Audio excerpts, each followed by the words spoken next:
مهنة النقش على الحجر والمعادن الأخرى مهنة حرفية إبداعية تستخدم للكتابة والرسم، حيث تبدع أنامل الفنيين المختصين في شعبة الصناعات الاستهلاكية التابعة لقسم الاستثمار في العتبة العسكرية المقدسة في تصميم أشكال هندسية كتبت عليها عبارات مختلفة. وحدة الصناعات الاستهلاكية تتكون من الورش، ورشة الشراخة، ورشة النقش الليزر، وورشة التركيب والتعليب.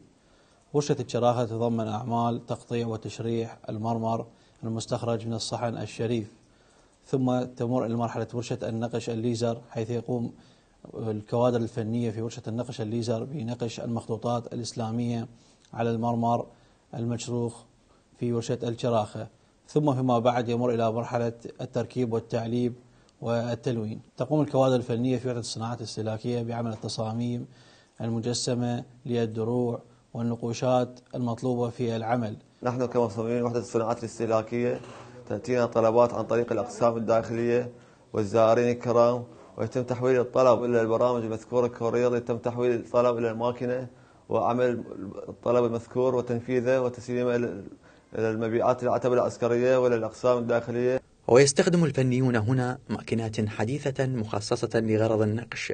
يتخذ العاملون المرمر والخشب التالف القديم كقطع أساسية في العمل من أجل استثماره كهدايا أو بيعه كتحف فنية مباركة بأسعار رمزية للزائرين الكرام.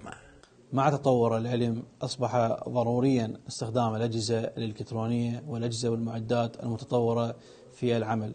هذا الأمر ينطبق أيضا في وحدة الصناعات الاستهلاكية، فبعدما كان هذا العمل يتم عن طريق الأعمال الحرفية يدويا، النقش على الخشب أو المعادن، أما الآن مع تطور العلم فأصبح استخدام الآلات المتطورة والآلات الحديثة في تحويل المرمر والرخام والخشب من المستخرج من الصحن الشريف، خصوصا الخشب القديم والمرمر القديم، وتحويله إلى هدايا وتبريكات بعد إكمال أعمال النقش عليها. حرفيون يبدعون في القطع التي يقومون بتصنيعها لتعكس لكل من يراها جمالية مزجت بين الحداثة والطراز الإسلامي القديم. من العتبة العسكرية المقدسة، مسلم الزيدي، قسم الإعلام.